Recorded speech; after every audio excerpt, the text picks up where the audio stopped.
Hey y'all! It's been a while since I last made one of these things. As you can probably tell around me, I am in a new location. I am currently in college. So I have been mostly focusing on that. But don't worry, I will be posting more videos soon, and hopefully I'll be posting them more often. Well, that's enough updates. Let's talk about Once Upon a Time. For those of you who don't know, Once Upon a Time is a show on ABC that centers around what happens when a fantasy world and our world collide. I haven't decided if I'm going to do a full review of the show yet, but I do think it's very good. It has good characters, good story, and mixes things up while still keeping the Disney magic. Season 4 aired just last night, and it marks the first appearance on the show of Anna and Elsa from Frozen. Needless to say, this review will be very spoiler heavy, so if you have not seen the episode yet and don't want to be spoiled, go watch it and then come back to this video.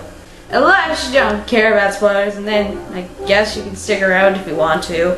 I suppose one thing to mention ahead of time is that I freaking love Frozen. If I were to make a list of my top 10 favorite Disney animated movies of all time, I don't know where exactly Frozen would land, but in my opinion, it's certainly in the top 5. Elsa is by far my favorite Disney woman ever. She's well-rounded, she's emotional, she's fearful of herself, but she really cares about her sister.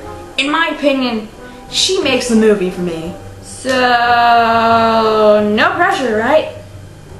Right off the bat, the actress that got to play Elsa is incredibly good. Her name's Regina Higg, and she does a really good job of portraying the character's fears of her powers and her love for her sister Anna. Honestly, I never really saw an actress. I saw Elsa herself. The actress that got to play Anna is an absolute bullseye as well as the rest of the characters from Frozen. And here's where we get into plot spoilers. Right as Anna and Kristoff are about to get married, Elsa discovers a journal from her mother.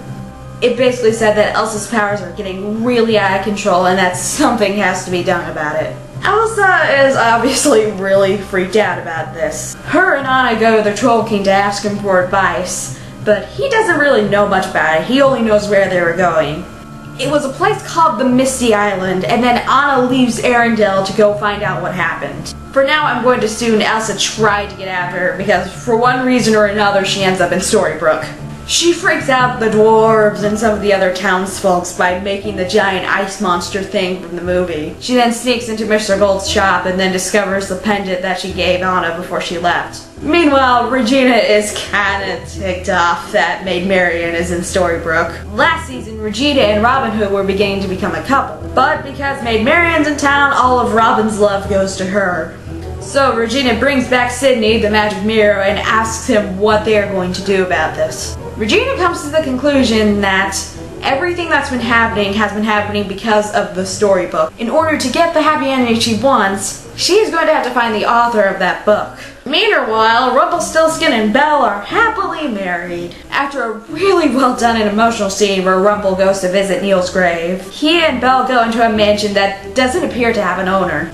To celebrate their marriage, they dance to the tune of the Beauty and the Beast theme song while dressed in the similar attire that they were wearing in the movie. Once Belle is asleep, Rumple investigates a small bowl thingy and it turns into the form of a wizard's hat. This scene was being intercut during when Regina realized that she had to find the author of the book, so I'm thinking it might have something to do with that. Also, is it just me or does that hat look very Sorcerer's Apprentice-ish? All I gotta say now is I'm really eager to see the rest of the season. My one biggest complaint? No Olaf. You represent almost every other major Frozen character except for Olaf. Maybe they're saving him for later this season, I don't know.